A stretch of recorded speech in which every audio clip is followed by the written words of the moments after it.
I remember a couple, when I was first starting to write, when I was 18, I remember there was a sort of a literary salon, and some of you may remember this, that Buzz magazine used to have at the Chateau Marmont. And it was always a really lovely intersection of different people from different parts of, you get people from Hollywood, you had people in visual arts, you had people from music. So what I kind of want to do is actually start having a literary salon to bring people from all different walks of life together to have a larger conversation. Keep the ballet. Keep the ballet.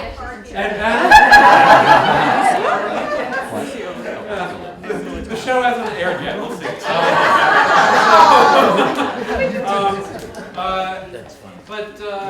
And it was really it was just very inspiring because you would get to meet people that you would probably unlikely never come across in LA or drive by them maybe. And it was a very memorable experience, and it really inspired me to write fiction, and it felt like I was in a city where fiction was actually valued. And so it was a great time, and and bringing Mary to be the inaugural author for this event, I think is really, perfect timing, because the first writing workshop I ever went to when I was 16 was led by a great LA poet by the name of Kate Braverman, which some of you know, or studied with, or survived, or ran or some version of that. And I think we all were sort of born again in her workshop, and many great novels came out of that, and many great books of poetry and movies and TV shows and all kinds of stuff. And it gave birth to a whole sort of lineage of writers from Los Angeles. Quite impressive with some people. I'm not going to say too much about Mary Rakow because there was like 20 people introducing her. But I will say this. I remember when Mary brought in her work to the workshop. I was 16 and I had dropped out of high school, and I had met Kate Braverman, and it was my first time in her private workshop. And Mary brought her piece in from her first novel, The Memory Room. I think there's something. Does that sound right?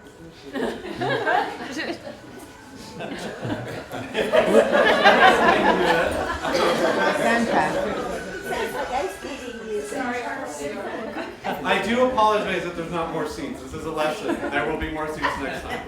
But what I will say is that it was one of the most stunning pieces of fiction I'd ever heard. It was as if she literally had taken a piece of her soul and had put it in ink on paper.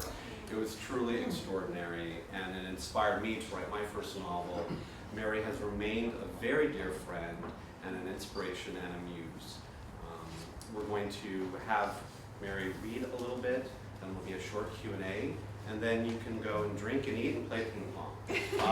Without further ado, let me introduce another great writer and muse, my mother, Susan Bernard.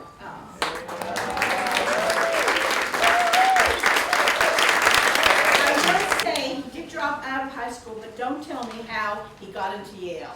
But he did it. Which my son tends to do the incredible.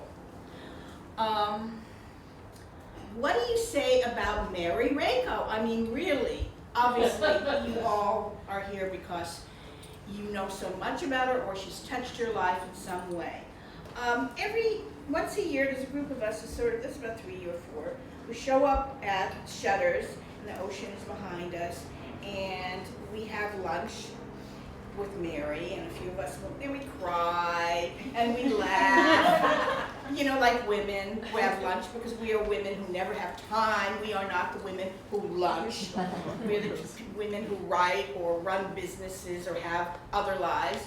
So this is sort of a really treasure when we can meet together and read what we're working on. And the last meeting, we cried and laughed as usual, and Mary came out and she said, and she was all excited. Mary, she gets all excited. She goes, I can't tell you, I've got something fabulous. I really think I'm on to something I have been writing, and it's going to be published, and I'm reinventing the stories in the Bible, in the New and Old Testament. I think that's the way you said it, sort of, metaphorically. And now, if any writer had said that, I'd say, oh God, what are they thinking? really Jesus. image. Jesus, Mary and Joseph. Oh my God, is this really happening? But you don't want to discourage her. She's excited. It's going to be published. It's coming out. She's just thrilled about it. And you can see the tears in her eyes when she spoke about it. And so, but because it's Mary,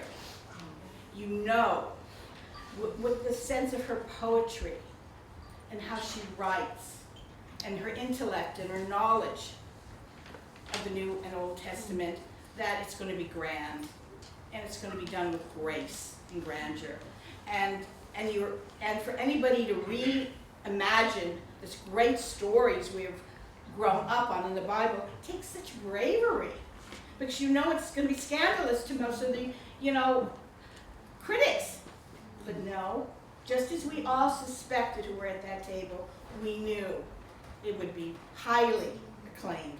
And from the Washington Post down, because I must say the Washington Post down, it has been acclaimed as a major work of art. And we're all hoping that it should be nominated for a Pulitzer Prize. I mean, I really think it should be honored in that respect. So Mary has truly touched my life. I don't think my life would be the same had she not been in it. And the journey that I've had with her as a writer and her as a mentor and a muse for me. And she has just raised the bar. And when I think of something I'm doing, I say, Mary, and then I think of my son, Josh, and then I think of Mark, what would they think? But I always think of Mary, what would she feel about this? So I am honored that I could be here and be one of the co-hosts of this important event for Mary. And thank you for all the way down. Her last book, The Memory Room, which took her, I would say, 10 years to write. Yeah. 10 years to write. She'd written a very big, dense book, event-filled book, that she was feeling just buried. And one day we went and we saw, who's the artist who does the plates? Schnabel. We went and saw a Schnabel show, and she saw the way he broke the plates.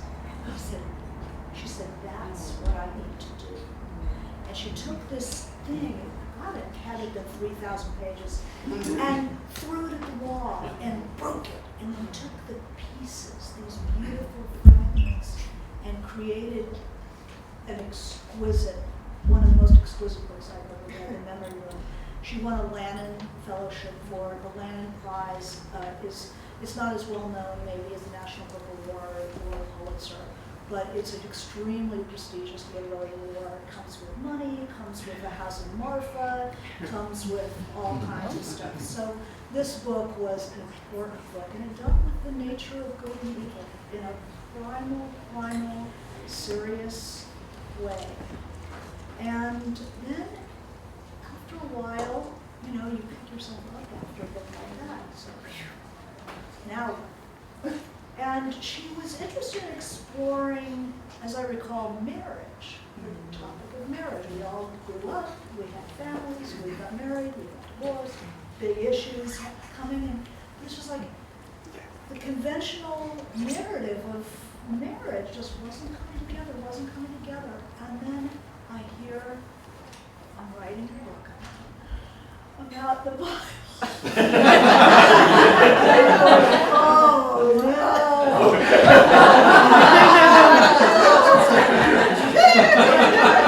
That if Mary was going to write a book like that this was not going to be an ordinary book. This was going to be something really extraordinary.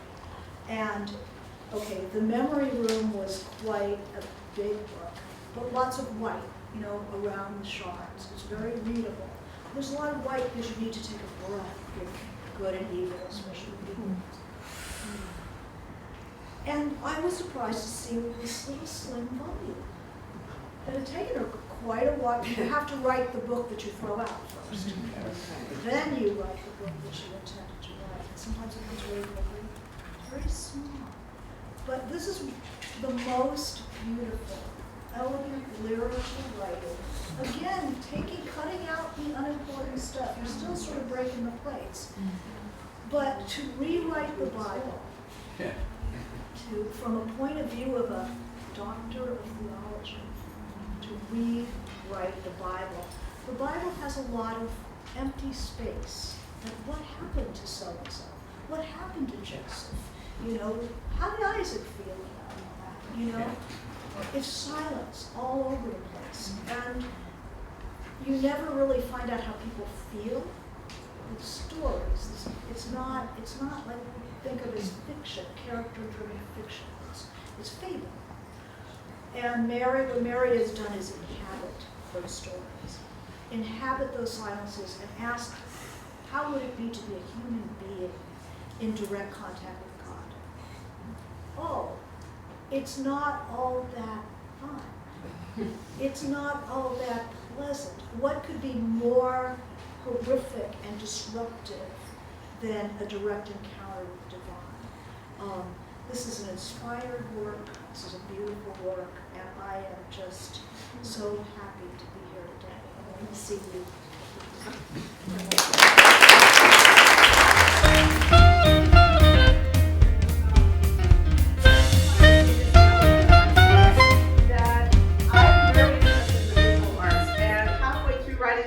In some cases before I wrote a chapter, some cases after I wrote a chapter, I would see in the art, most of my books at home are art books, and I would start seeing my characters and things that were not originally intended to be that way. So I'm with Counterpoint Press, an amazing press, and Jack the Shoemaker has agreed that I can post 80% of the chapters onto my website, one a week, so it will take about a year. And I will be putting all the accompanying images that are in my imagination that were, of course, very, very prohibitively costly to do in the book. So the 4 images that I have for Zaccheus, 2 I just got this week because I had never known about Kazuo Ono. But, you know, he sort of founded with this other Japanese dancer, Buto.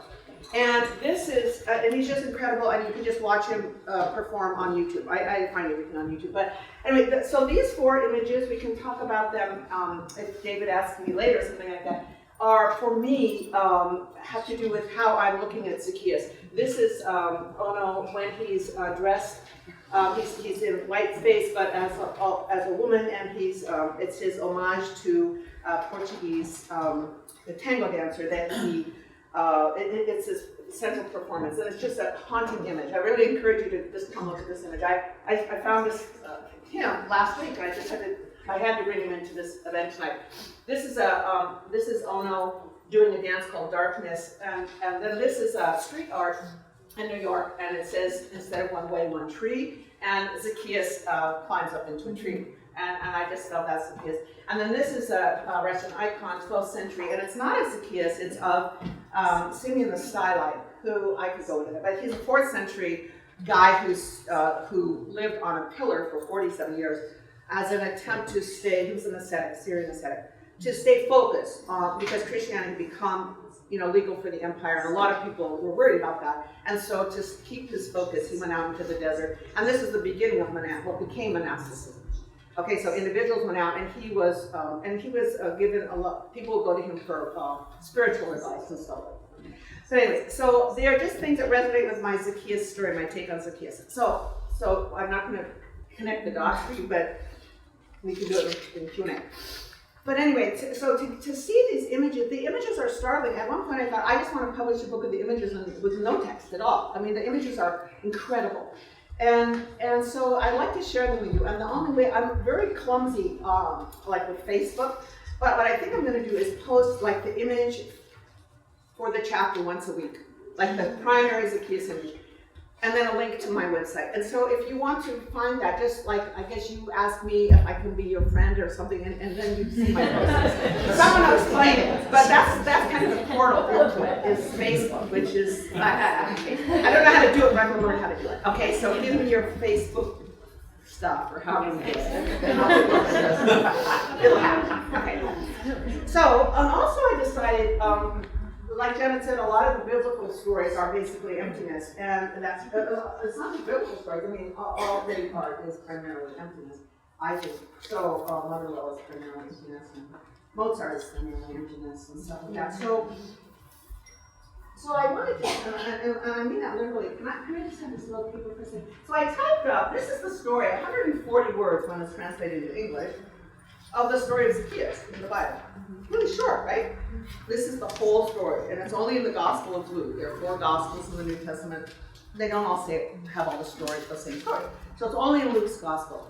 And so I was reading that, and I knew that story from Sunday school, and there's some basic questions. I mean, here's the story. We know 3 things about Zaccheus.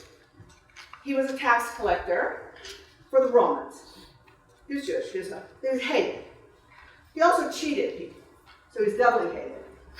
And he was short. And we hardly ever know, like, we don't know one physical characteristic about Moses, Jesus, but we know Zaccheus is short. I mean, that's like, what is that about? Okay, but the reason it's important, it's really bad, because I guess people don't really like him. It's not like a complimentary quality, it's not like they said he's smart, no, he's short. And so the thing is, he hears that this prophet's going to be coming through Jericho. So he wants to see him. So he climbs into a sycamore fig tree. So that's, if you were raised in like Protestant Sunday school reading the Bible stories, you know the story. Yeah, I see people not encouraged. Yeah, you got the fig tree and Zaccheus climbs up it, and he just wants to see Jesus, right? Because he's short. But what happens is, Jesus, and this is on the story that what happens is Jesus walking by with his buddies, and he looks up into the tree and he calls Zaccheus by name. And he says, I said, Zaccheus, I want to spend the afternoon with you at your home. And there's this big rumor, a buzz in the group because he's hated. So Jesus, again, is going to people on the margin. And so his followers think it's horrible. They're outraged. Everybody's outraged. But no, Jesus does it anyway. And he goes and spends the afternoon with Zaccheus at his house. We don't know what happened. All we know is at the end of that encounter, Zaccheus repaid everyone he owed multiple times, and he gave to the poor. And Jesus' comment was, salvation has come to this house. That's all. So what I was thinking is 2 things. What happened? And what is it like when we meet someone? My theory is, he met in Jesus someone who saw his true self, a self that he liked, and he responded to that. And I think when we have fallen in love with someone, when we experience love with someone, what we love sometimes is, this is not a foreign supernatural experience, this is a human experience, where we like that person's version of us, and we want to be that version, And it's maybe, this is when it's a good relationship, it's a version that is who we are at our best, kind of a little ahead of where we are, actually, and we want to grow into that version. So then I was thinking, well, we never hear of Zaccheus again. This is so typical for Bible stories, right? We never hear from him. We don't know if he followed Jesus. There's no record. He wasn't at any of the miracles. He wasn't at the crucifix. He wasn't the witness to the resurrection. Nothing. We never hear from him again. We only hear from him in Luke, and we only have 144 words. That's when it's translated into English, okay? So I thought, well, what if he was like 30 when this happened, and then, Jesus dies at age 33. He's executed. So let's say they were the same age. And then Zaccheus lives to be like 80. And he had this profound experience. What was it like for him the rest of his life? So all I did was, my Zaccheus chapter is me imagining what it was like to be Zaccheus, and live after such an encounter. And this is important for me to say that I don't really care that much about what I came up with. I'm just trying to say, we can all go into these stories just like we can go into Mozart. And we take ourselves there. So I was working out some of my own issues. Not consciously, but I was in this chapter. So if you don't like what I came up with, and it offends your sense of biblical story or Jesus tonight, that's fine, because I'm not trying to canonize what I came up with. I'm just trying to say, we all have these papers, and everybody would write, what happened to Zaccheus the rest of his life. Everybody would have a different image, and it would be gorgeous. Or someone would, choreograph something, and someone would, so it's not what did Mary Rakow come up with. That's important. And anyway, so before I read it, I also want to, so I like to talk about the images, but also I want to, of course, thank the people that are hosting me tonight. And it's kind of hard to, I'm not gonna cry, but it's really something to, and I was asked not to say what everybody's doing in their life work, so I'm not going to do that, okay, but the people that hosted this party who came together are all very, very accomplished, more accomplished than I am, and busier, and have their day jobs, and they have their art that they're pursuing. And look, I don't know most of you. I mean, you're their friends, you know, and they got you to come, and they did the food and the wine and the organization and everything like that. And the ballet part. And the ballet part. And it's just beautiful to be the recipient of that. And the kindness is sometimes hard to bear, but I'm doing it. It's wonderful. So I'm going to read, and it will take 15 minutes.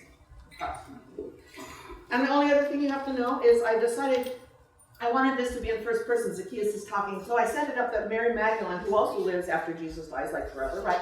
And so I thought that she'd just become a penitent. She lived by herself and stuff. So and the relationship between Jesus and Mary Magdalene in the book is that, you know, Jesus really conveys to her, please remember me. So what I thought the setup would be is she goes to find this Zaccheus character and wants to know, do you remember Jesus? They're both old now. Jesus has been dead for a long time. And so Zaccheus, she says, what was it like for that afternoon? Mary Magdalene's asking my question. Okay, Zaccheus. And she's called Mary Magdalene because she's from Magdala. It's like the Nazarene, you know, Jesus from Nazareth. So Mary Magdalene is from Magdala. She had come to see if Jesus, one last thing. If I get too quiet, just tell me louder. You know? She had come to see if Jesus was remembered as he had so deeply wanted. Zaccheus looked down and saw a woman with cropped brown hair holding small bones, the skull of a snake, a bird wing, leaning on a cane. Will you tell me about your afternoon with him, she asked. And Zaccheus spoke to her, saying, we ate at my table, oranges, olives. His voice was slow, infused with a reverie and sadness, as if, she thought, for many years, he had wanted to tell this story to someone. He wasn't what I expected, Zaccheus said, then paused. I could see that he didn't need me. He didn't need me to change. Sandwiches and fruit, he continued, each word a break from silence. He told me, there's nothing wrong with your body, Zaccheus. When I saw my shadow on the dirt, he said, see how whole it is? And I thought maybe he was saying, you can stop feeling like a failure now. You can stop feeling like a failure at love. That night, then night fell, and the profile of the hill became clear and harsh and then disappeared. I felt lost again, a swim, my body without circumference, without edge. Go back to your tree, Zaccheus, he said before he left me. It will be paradise for you. Happiness isn't here, not even with me. But his shirt smelled like hammered flax and the honeybee. I wanted him to touch me. I wanted him to give me a new way of thinking. You'll be safe there, he told me at the end of lunch, pointing to these leaves. Things are going to get worse for me. That made me angry. This tree, the shadow of the leaf across my foot, my hand on the bark. The skin on the backsides of his hand was unusual. And a crack ran through his front tooth. He touched it often with his tongue, telling me a boy hit him there with a stick. Did I tell you the story of that boy? He asked as if we'd been friends forever. He seemed to have an eye out for that kid, looking away from me several times that afternoon at the wall, the gate. Salt crusted my eyes. I unwrapped his picture and leaned it against the branch here. He stood with his foot on the edge of my pool when I snapped it. He was smiling. Can you see? We'd just gotten back. This picture frame casts a sharp shadow, so I used it as a clock. His face inside the frame against the branch. I mark my days this way, dividing them into morning and evening, dividing them into hours. At night, when I fold my sash in front of his picture, I think, if I could become a man entirely without purpose, I could forget him completely. But even now, when I say the word purposeless, my body springs up to resist it. So you see, I have my job cut out. Sometimes I say to myself, or to the spider in the cracks of the bark, or to the ants or the webbing, I say, it never happened. And if I could persuade myself of this, even if for only a few hours, I could begin to say, I have no hunger, I have no thirst. But his voice was a low tenor when he sang, and he only sang when we walked in my garden, so it's impossible for me. I feel at home here, he told me, gesturing to my vines. This rust-brown water in my cup can's nothing special. When he touched my shoulder, something covered me like a film. It was a feeling, a sensation. I think I felt pure-hearted. When I scrambled down to show him the way to my house, I snagged the toe of my silk slipper. Women laughed at me. The men grabbed the coin purses in their pockets. I think they worried I'd cheat them right there in front of him. At the time, they disgusted me. But now, my toes are covered with black hairs, and you can see my feet are like a monkey's. Now I run along these branches, watching for his return. I've hung no mirrors. The light turns everything blue. The cart in the far field, the hills that rob the horizon of its purity. Mira set out the sweet dates that afternoon, the wine. She hurried to have things ready. I paid her double. We weren't accustomed to having house guests. She made me look good, kind and generous. I tipped her in front of him so he would see my generosity. His hand on my cheek, his voice that found me behind my mask of leaves. Then the commerce of these leaves, I break against my skin, the sharp edges cutting in, the pungent smell. I hold them in my palms this way to find him, but he isn't here. Sometimes the fragrance takes me to a palace of memory. The corridors are cool and marble. I climb in to find him. A chair, a throne where he should sit. It's empty. The eagle's wings carved and gilded. Once I thought I saw him crouching there behind it, his hands covering his head. The blue band of a silver robe fell around him like a lake, but the image disappeared. They ransacked my house. One found the bolt of red silk hidden under my bed. Another, my good oil, the dipping spoon, my favorite pillow embroidered with beads. I should have given him the beaded pillow. Feathers flew everywhere. My favorite dresser thrown against this trunk, its delicate inlaid bands of ivory, like the fingers of a wife I never had, white and candle slender, the elongated joints. One by one, they hurled what they'd taken against the trunk of this tree, yelling epithets. Their anger was like fire.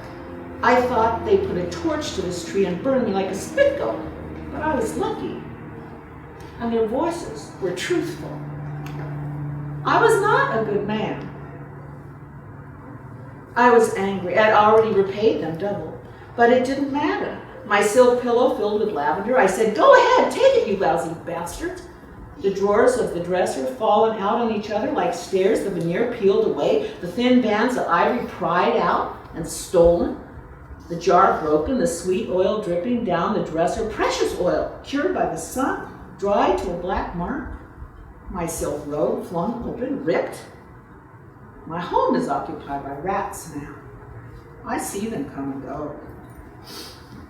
A man's voice came up through the branches. It was a Friday. His voice was like a crow caw, jeering. Zaccheus, they killed your hero, he said. And he threw sand up at me, then ran. I wept, but I did not believe him. That was 27 years ago and 32 days. This blue light.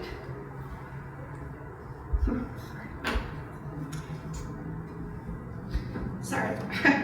This blue light, his hand on the table, his voice in the wind. I keep a jar of water for him, even though he doesn't come. Sometimes I call him the visitor who doesn't come. Every Friday I bind my head with thin branches to honor that rumor. Even though I refuse to believe it, I bind my head on Fridays to tell myself the rumor isn't true. To say the one I love will come back to me, come back to this tree. I can picture him clearly walking toward me on stones of forgiveness. Today is the Sabbath. My early days here, a young girl came from Jericho with her widowed mother to cultivate balsam, which they sold in the marketplace. Sticky and resinous, used as a medicine and in perfume. I knew that much. But the girl said it mitigates suffering, which caught my attention. When she said balsam is used to embalm the dead, I grew quiet. The first time she tied food in a scarf and raised it into my branches by a rope, palm cake, coconut butter, skewered bits of lamb, a small grilled fish, dried peas. Go away, I yelled down at her. Never come back. The next time, 3 dates in a muslin bag. They dangled in the air for weeks. Her kindness was unbearable. I buried the sweet things up high in return. I'm sorry, I choked up there for a second. You grow to love your characters. Then she put a flask of water to the end of the rope. I threw it down so it crashed against the ground. Then she went to the river for brackish water. Between the reeds, the green moss floating the way it does on the surface. It's unclean, she called up to me. So I took it, jerking the jug up quickly and disappearing with it into my leaves. The next day I saw her approaching from a distance. She balanced her weight on the dresser drawers with a hot bowl of lentils and coriander, holding it level as she climbed. Hello, she said, and I moved downward toward her. She said, I see you behind those leaves. Hunched in the crook of the tree, her bowl of lentils against my bruised and hairy knees, I come down from the high branches. She gave me lentils in a bowl. Her mother warned her that I was hated and dangerous, but she visited me anyway. He's an animal. Don't take so much. She waved her spoon in the air over the pot. Let him stay in that tree forever like a prison. When she told me this, I felt a blankness between them where love could have been. And on her sleeve, there was a leaf pattern. The beads from my embroidered pillow sewn there. I wondered if she knew where the beads came from. Eventually I moved further out to another sycamore, past Jericho, past Joshua's horn. I soaked palm leaves, wove them into mats, offered them to visitors. It was a new generation. People came. I didn't know what they wanted. It perplexed me at first. They built hermitages. One planted an herb garden with stakes and string. They called their gathering Celia, the cells. Called themselves monks. One told me they numbered over 200 circling my tree. Then there were more. Some stayed a few days, some never left. But what's here, I asked them. Mats, leaves, memories, emptiness? The heart hungers for what is absolute, for a cause worthy of itself and actual. You know this, Mary of Magdalene. Christ on the throne, those Byzantine eyes. I've heard how they follow you around the room. That's what we want, isn't it? To be seen. That's what I tell them. My finger drags a small wake in the dust on this leaf. Sometimes I yell at the monks. What was the color of his hair? Tell me the color of his hair. I'm forgetting. I scream down at them and they fall silent with pity on their faces, but they didn't know him. Most of them were too young, forced to live on stories of him, as if it were bread. It's not the same. This tree, emptied of sap, only the fibrous wood of the hours, one after the other, no shape to them. I'm on the lookout just to keep myself from bitterness. I have my knife and pen and kite, the small gold bowl, this ring, the water in the marsh will turn blue again, my memory of him, the everlasting Son. I think of that young girl and her mother. I don't know what happened to them. One night, in my imagination, I traveled to find her, to find what was good between them. I went for the young girl's sake.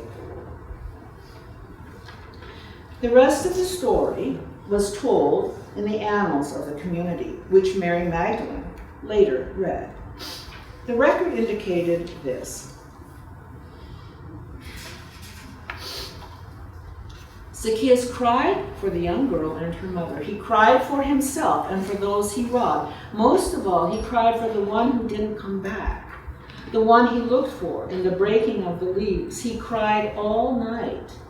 Contrition ran down the bark, stripping away the leaves. Salt joined salt, sorrow in the gashes.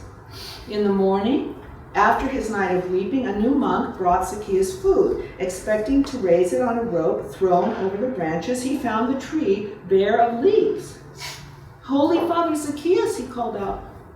When there was no answer, he ventured to the first branch, the second, found Zaccheus resting high in the crook of the tree. His arms and legs were folded up against his narrow chest, his gray beard stiff, his skin dry, his fingers clamped around a jar of fresh water, a wreath of leaves on his head.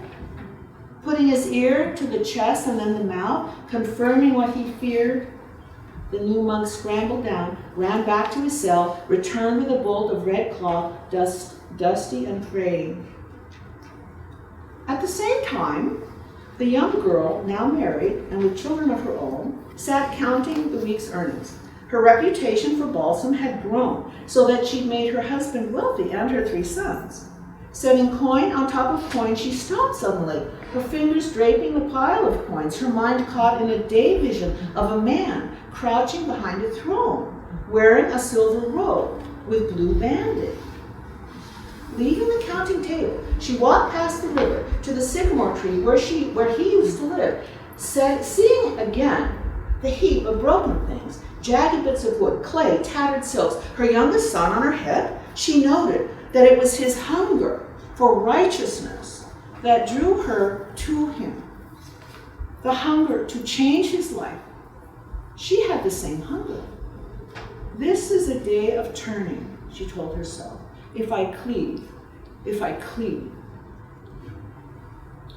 Hearing the news, 2,000 monks gathered at the base of the sycamore tree. Carefully they lifted Zaccheus down, wrapped his body in the red cloth, buried him with a jug of water in the new church beside the high altar.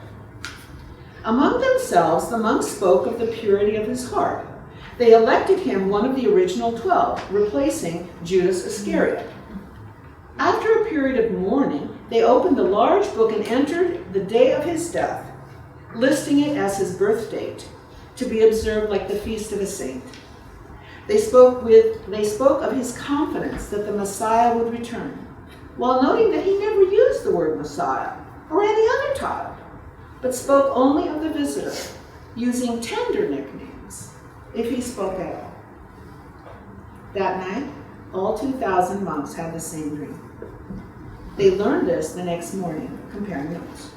The details varied somewhat, but each found himself standing in a long marble corridor, a palace of memory, where there was in the distance an empty throne. They saw Father Zaccheus crouching behind it in a silver robe with blue trim of the garment spread around him like a lake. Thank you.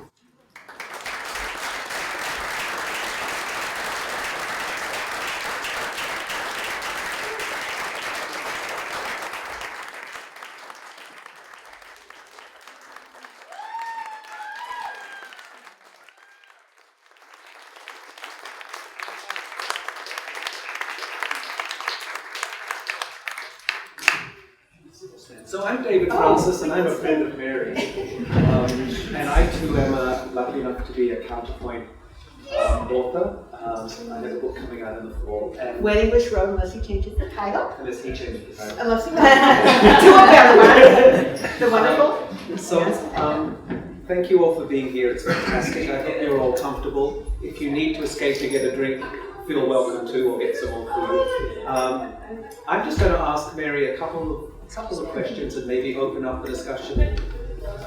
And you can ask some questions if you'd like. We might be competing with people who are eating, but that's all right. That rhymed. Barry, when you read, it touches me in a way that I rarely am touched when I hear it. I go to a lot of readings, so it's such a privilege to hear your work and have been part of it. And Mary used to come downtown to my office at lunchtimes, and we would sneak her into one of the empty partners' rooms, and we would work on each other's stuff. And Mary was writing this big thing, and suddenly out of it came. And the Zaccheus story always was somehow in there, always resonated strongly. And I'm so glad it's on that thread and ran with it, because it's a bold thing.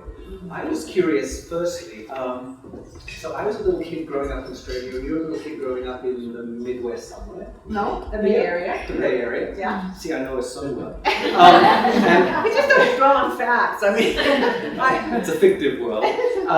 And in my world, like as a little kid in school, I heard the Bible stories, and I was having a discussion with someone the other day at lunch, and he was saying that, you know, when I saw those animals going 2 by 2 up into that ark, I was like, why didn't the lion just eat the chicken? You know?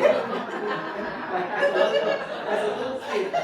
exactly. Like, thought, like, Maybe they did. maybe, I mean, how is that orchestrated? You know, and so there are children for whom those stories are questioned and don't have a vibrational pull. But it seems to you that what was it about your experience as a girl that drew you to that and kept you on that road?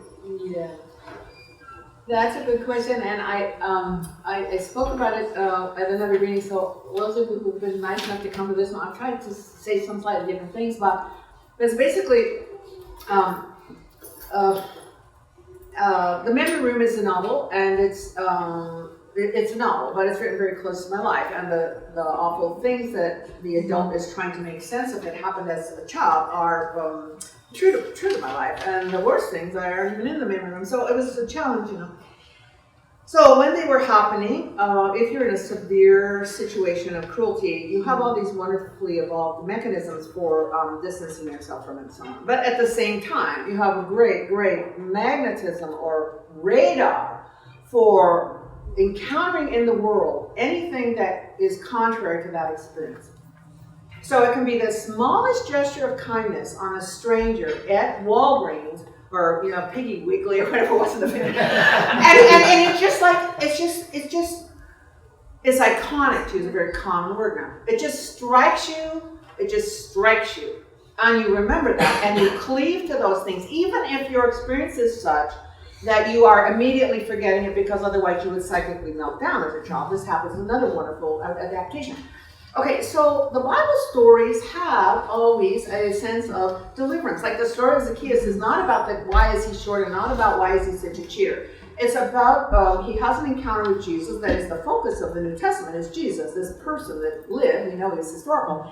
And he had some kind of effect on Zaccheus, so that Zaccheus became a better person. I would venture more himself, and he liked that feeling. And so when I heard the story of Zaccheus, I didn't really care that he was short. I didn't really care what a sycamore tree was. I see it on this little flannel board that Sunday school teachers would do, and they have the tree and they put little paper Zaccheus on it, and I show Jesus with his disciple. And so I just felt like something good had happened. Something good happened between strangers, In other words, goodness existed in the world. So that kind of was very powerful over against my daily experience of terror is a sort of a strong word, but anxiety about my own safety. So, and other things. So the Bible stories were salvific for me. And I think they're still salvific. I mean, if we don't clutter them up with a bunch of junk, they're basically salvific. They are healing stories. They're stories of empowerment. They're stories of human dignity. And what I forgot to say in the introduction, because I was trying to keep it short, is because this is hosted by Joshua and Mark and the larger community here, Janet and you and Susan Bernard. But I thought one thing that bothers me a lot about what's going on in talk about religion now is the lack of recognition of dignity in love between people of the same gender. And I'm very disheartened and angered about that. and very angered about that. And so I really wanted to read the Zaccheus story because we don't know Jesus' feelings of particular affection or love for Zaccheus, but we certainly, the way I envision him, we certainly, Zaccheus I think fell in love with Jesus and fell in love with Jesus in every conceivable way. And that we don't honor, well, this is me preaching, but that we don't honor love when it occurs. And that we care about, it's interracial or it's people with the same genitals. I mean, I just can't stand that stuff. And I think there's really biblical precedent to be making a case against the stupidity of that and the hatred of that. So that's my little. So I sort of wanted to do the Zaccheus one. Originally, I was going to do Jesus and John the Divine, who is called in the New Testament the one whom Jesus loved. He's called the beloved. He is in a different category than any of the other 11 others. And he's the only one that was not executed. And he's the only, I mean, it's very clear that something very intimate was occurring between the two of them. But I looked, I didn't actually write that much about it. It would only take me like 5 minutes. So I thought, well, I'll work about the Zaccheus story because it is a man, I think, falling in love, deeply in love for all the right reasons with someone who he couldn't really have, but he had that revolutionary encounter where he was seen and known. And I think that when that happens, I felt that with Bible stories. I felt seen. I'm 4, I'm 6, I'm 8.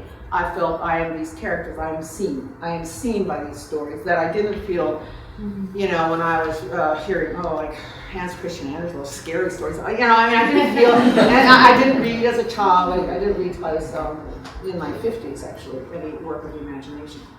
Because it scared me too much, because the imagination can come up with a lot of scary stuff, and I knew that firsthand. But the Bible stories were, they were existentially real, like mainline. I mean, they were really right on the problem, which is, cruelty and lack of love and lack of truth, and that there is another side to that human experience, and that other side is, that each person has dignity, and each like that. So I just identified. I think children do, just like children can respond to Mozart and mother will. And children, you don't need an education. You just sense the truth of something, and if you are really suffering, you are always looking for another truth that will be stronger than the truth that you go to sleep with at night. And luckily, it exists. It exists, piecemeal, but it exists. And that's where, and that goodness is more true than the things that are, I don't like the word evil, but people use that word, the lack of love, cruelty. The things that are good are more real. And I felt that when I was 4 and 5. I felt these things last forever. My memory of this gesture will last forever, and it did last forever. So I remember being touched by a certain way by a woman when I was 3. It happened one time. She held me in this way, and it weighed more than all this. Oh, I was going to not swear on this video. All this stuff that was happening, Yeah. So I believe that. So, The wonderful thing about interviewing Mary is you just put a penny in the slot. Oh yeah, I was going to shorten and sit with better posture and not gesture so much. And not swear. Those are my 4 things. It's fantastic. Okay, I'm sitting up straight. I'm not going to swear anymore. Christian, you're going to have to edit that. And I mean, I just want to point out that this Zaccheus is just one story in how many stories? I forget. It's like 15 in the Jewish scriptures, Old Testament, and I don't know. I think it's like, it's like 60 something. Yeah. Zaccheus is the only really long one, and Noah. But some of them are just a paragraph. Yeah. Can we talk about just quickly, and then we'll open it up. The notion of God that you present is a God who is certainly mysterious, but also kind of astonished at what he's created and confused and disappointed at times. Yeah. And that's an adventurous way to approach that. Can you talk about? Well, I think it's really biblical, though. I mean, if you look at, like, say, the story of the flood. I mean, God, I just adopt that language. God is sad at what he did. He repents. once, you know, and he said, I'm going to put a rainbow in the sky and to remind me to never do this again. So I didn't make up that God screws up. I mean, it's in the Bible, you know, and I'm not saying that that biblical view is the highest portrait of God. It's not the most, you know, a lot of people like don't like that, so they become Buddha. You know, in Buddhism, you have none of this weird stuff, right? You don't have a God who's personal, who has traits that are weird, you know. So, but in the story of the flood, just read the Bible. I mean, you know, God, he's sorry for what he did, and he makes a covenant again with Noah. And he said, the sign of the covenant will be this. So you could say, okay, it's a story about what the rainbow means. The ancient people are trying to figure out. I mean, there are all these ways of looking at that story. They're all fine. But God changed your mind. So I think in a way, the God character is a little, not as, the God character that, as I wrote it in this book, is not the way I, in my own individual spirituality, is not how I think of, I don't even use the word. I don't like a name, and I don't like a word, 3-letter word. I don't like any of those references to the thing that I am most deeply in relationship with. And the thing is my idea. There's a whole tradition about, like, you can't talk about this. And you can't fully. So every time you put language on it, it just shrinks it down. So I, you know, there's a gap between how I'm describing God in these stories and how I think in my sovereignty. And just to follow on to that, one quick question about the representation of women. I mean, you know, the women didn't write the Gospels, but you explore a female point of view in your stories, from Mary to Mary Magdalene to is it Veronica who witnesses who tells the story of the crucifixion. I suspect you didn't do that with any political agenda particularly, right, but as just a way of accessing it from a particular view. Maybe I just relate to women as I am one. I don't know. I mean, I don't know. I think no, there was no political agenda or anything. But like you're that. aware that you did that, obviously. Well, not because people commented. I mean, you know, you learn a lot from reviews and stuff. Yeah. So I mean, I didn't really think about it. Well, that's not a very smart answer, but it's the truth. Well, as a reader, it's very beautiful, I think that word, to see that perspective and to think of this sort of patriarchal representation of that story being experienced from, you know, Mary as a woman finding herself pregnant and actually dealing with the specifics of that weird experience. I mean, that's a lot. Yeah, like the possibility of being killed by her neighbors.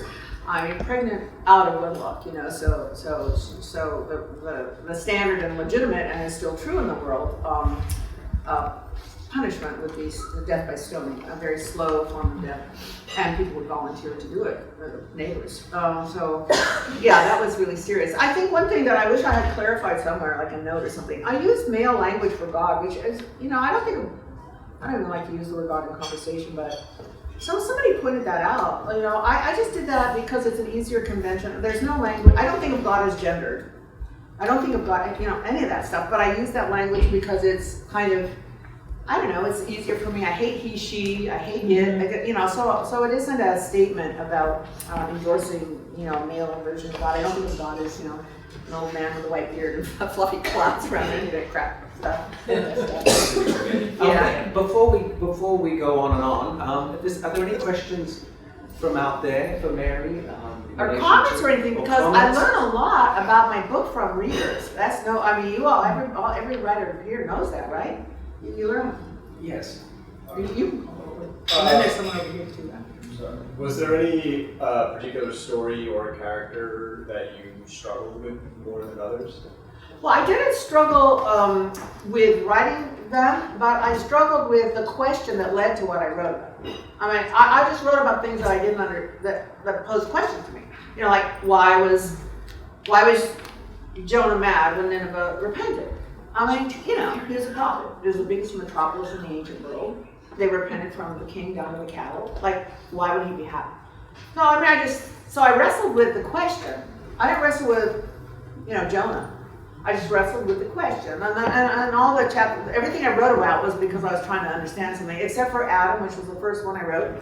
And I wrote that because I was having this experience of my novel failing again and deciding to take Garth's advice to, you know, this Zaccheus thing was in this large novel that was failing over 10 years, every year a new draft.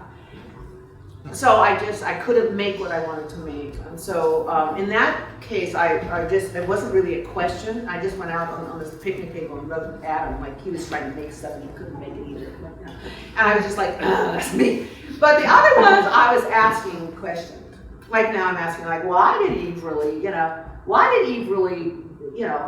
go for the fruit? Well, I mean, it's a tree of the knowledge of good and evil. Like, why wouldn't a person want to know what does good and evil mean? And also, I mean, this is not in the book, this is like something thinking about now, but like, Lucifer means light bearer. I mean, the thinking behind that was Lucifer was the most beautiful angel. I mean, he wasn't like a snake. I mean, he became a snake in the story.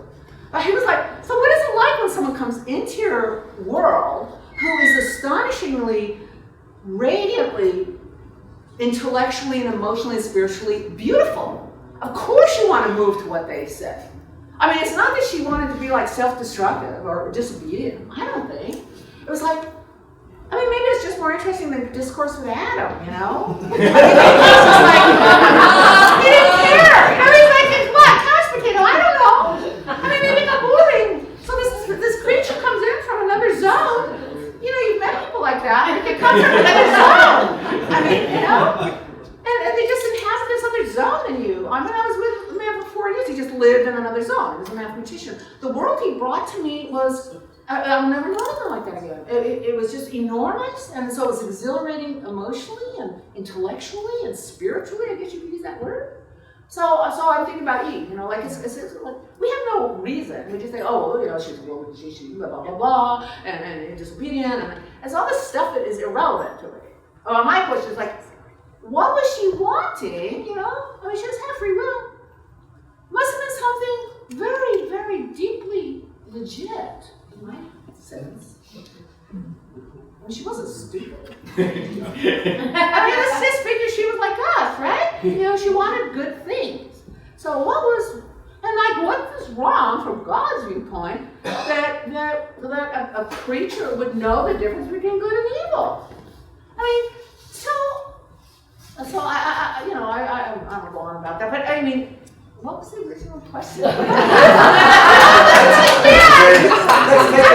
Let's take the next one. I think Mary, I hope this is not too small a question, but I know you were a writer who works on every single word and every single phrase. Right. I have 17 years of Catholic education. I never heard the idea of Jesus singing. Oh, I know that actually. Jesus Yeah. what? Well, And it's nice though. singing. Yeah, it's nice though. But he only sang like in Zaccheus' garden. So it's right. So I felt like Jesus. I mean, I just feel like we say, as a good Catholic schoolboy, Jesus was everything human, but without sin. So I assume he fell in love many times. Mm-hmm. So he must have, and I'm not saying whether he consummated it, whether he had sex with people, I don't care about that. I just assume he fell in love. So I assume he fell in love with Zaccheus. So I thought, well, then he'd be, and I put like Zaccheus had a swimming pool and a camera. I made stuff up. It's fun. It's really fun. I mean, just think about, you got 144, where you probably knew the Zaccheus story from Catholic school, right? What are we supposed to take from that? I don't know. Like I saw, because we film people here, and I'm so unfilm illiterate, so I went to see Risen, because it came out yesterday or something like that. I thought, it's going to be another one of these ghastly Bible movies where people in, burlap togas. And there were things I didn't like about it and things I did like about it, but there were things I liked about it. There's a lot of courage in a way to take this story of the resurrection of Jesus, around which Christianity has at its core, and to really take that seriously. It takes a lot of courage. So there's a kind of modesty in that. But I was very disappointed because there's no interiority to any of the characters. I mean, like the disciples see Jesus do something, like a guy that has all these wounds on his head, and then Jesus talks to him, and then the guy stands up and he's got clean skin, and they go like, see. I mean, it's like everyone's in junior high, I mean, it's not interesting to me as an adult, with enough interiority. But so anyway, so the Zaccheus story, I try to understand. I just assume that they're like us. I assume Jesus is like us.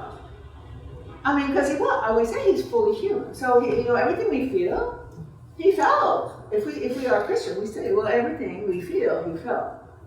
All the bad stuff. Did he dance? Well, I just assume he danced. I mean, I wrote the wedding in Cana. His first wedding, his first miracle is at a wedding, right? And he tries to get the host out of the embarrassment that the wine is gone. But he's at a wedding. I assume he's just dancing his head off. I kind of thought of my son who was dancing at a wedding once, and people were saying, like, is he manic or what? I mean, he just kept dancing with, old people, young people. It was great. For like hours. So I was kind of thinking of my son when I thought of Cana. That, Jesus would be dancing there, and then his mother calls him over and kills all fun. So it's like, there's a shortage of wine, why don't you do something about it? And he doesn't know if he can do it. He's never performed a miracle one. And I thought it would be really interesting. It's the first miracle after he comes out of the wilderness where he's been 40 days, 40 nights without eating. You know that story, right? And he's tempted 3 times by the devil. But I think, if you look at the temptations, I mean, that was just our reading in church. I don't know if anyone goes to Master, but, as our reading, we're in Lent now. So the temptations of Jesus was the gospel reading last Sunday. And they're very psychological. So and he kind of wins out in every temptation. So say the temptation comes from internal. So he has, all these narcissistic things that he thinks he could do. And then he puts it down. No, I'm not going to be like that. So one of them is, the first temptation is, he's hungry. He hasn't eaten for 40 days. He's hungry. So the temptation is, well, God could make these stones into bread. And he says no. So I thought, okay, so he got through that. Then he goes to the wedding with his mom, like a week later, and she wants him to turn, to make it do magic. It's really bad. So I thought, he would be like really mad, like, Mom, I don't want to be that kind of, even if I could, I don't want to be that. I struggle with that. In the wilderness, I resisted the temptation to make stone into bread. I went to the market and bought bread, like a regular person. So I think that, to me, the interesting thing about that first miracle was the conflict. I'm just saying that Jesus, I'm just talking about Jesus like it's really real. The conflict we would feel. Because it's very similar to the first temptation, isn't it? Stones to bread, water to wine. So, I don't know. Just think about what's actually in the Bible. It's raising mostly questions. So literally, think your intellect goes, well, how can I answer that? And then you just make up something because you're a writer, you make stuff up. One final question. Oh, okay, very quickly too. We need a woman. So you go first. Thank you, Mary, for writing that. It was wonderful. Thanks. It was so meaningful to me in so many ways. It was really great. This is the person who reads the Bible regularly. I was practicing. I was curious about the title. As I read, I had some thoughts, and then I finally found out at the end about the title. And without giving the story away, could you expound on the title? Well, the title is at the end. She says to the priest, because she goes to confession, this is why I came. Because I can't believe that God really loves me. But actually, I noticed that it's in the beginning too, where she's sitting in church before she's, falls asleep waiting to go into confession. And it's Good Friday, and people are coming in, and the altar is bare because it's Good Friday. So all the flour, everything sensual is removed. And it's this time of exceeding emptiness in the church. Physically, it's beautiful. All over the world. No flowers, no cloth, no bread, no wine, nothing. All over the world, every church on the planet. It's beautiful. Of course, the time change is different, but still. So you have a 24-hour period where the consecrated host is not present on the planet. It happens one day a year. But anyway, so she wants to connect her stories to she hasn't been in church for a long time. She wants to connect the stories that she's made up in her solitude to what's going on in the church. And she sort of hears Jesus saying to her, just in a, your suffering is why I came. So actually, it's in the beginning too. I just realized that. So just so folks know, the book is bookended by this woman returning to church after having been away for a long period, and then it ends with her again in her experience of that. One final. Well, I guess that ties into my question. I'm hearing so much about quest and exploration and character, and I keep wondering if you had an epiphany, if you felt changed from writing it, like some kind of conclusion that surprised you. You don't have to say what it is, no pop, spoiler, but. You mean like a. You mean on a personal level? Yeah, I'm just wondering because I feel so much quest, and I feel like the stories are about quest. Like why haven't we asked about these people and this character? So then I find myself wondering. I'm going to read it, obviously, so maybe that'll be the answer. But if there was an epiphany, you know, like that surprised you, the way you start, and you think the answer to your book is going to be X, but then it turns into something deeper than you imagined, that changed your spirituality or your sense of fiction, or. Well, I have a couple answers. Each chapter was kind of a surprise because it would be prompted by a question, and then my mind and imagination would come up with an answer. So that was always like a treat, you know, that was like a surprise. So there were surprises along the way, and that was really nice. And then I found after, these are two really embarrassing things, but you know, things happen when you're writing and creating any kind of art form. It's mostly unconscious. The best stuff is unconscious. It's not technique, right? The best is unconscious, and then you shape it, and then you get more conscious. But so I didn't realize till after it was being read by Jack Shoemaker, and you know he had his list of stuff he had to read, so he couldn't get to it for a month, and then he read and I realized that all these issues I've said this before, so I'm sorry to repeat myself to people here who've heard it before, but it was astonishing. All the things that I was wrestling with in a more on-the-nose way in the novel that was failing over and over again, the marriage that fell apart. Why did my marriage after 34 years fall apart? Why does love change? Why isn't it infinite? It's holy, it was a sacrament. How could it not be forever if it's a sacrament, right? Stuff like that. And I found that I had actually put that like into Mary and Joseph. I mean, I didn't write that they divorced, but I was writing them. I was just thinking about the Bible stories. But you know, unconsciously, I was totally giving myself some kind of answer to my own private life.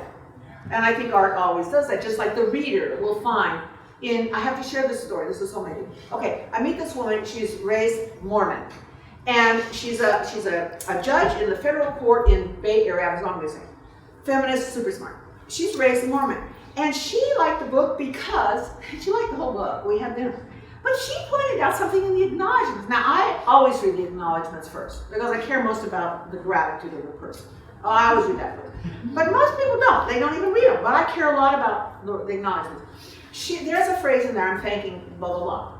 Sunday school teachers, people who refuse to believe in a God that is a stupid idea of God. I love that, okay? So I refer to, just like in the memory room, cloistered communities everywhere. Cloistered means you're not out in the world, you're behind, you know, say a wall or something like that. Formally cloistered communities who have no active apostolate. What they do is they pray for the world every 3 hours, every 24 hours a day. They're, you know, like Carthusians are like this, Carmelites are like this. And they pray for the world, they're hidden, you know.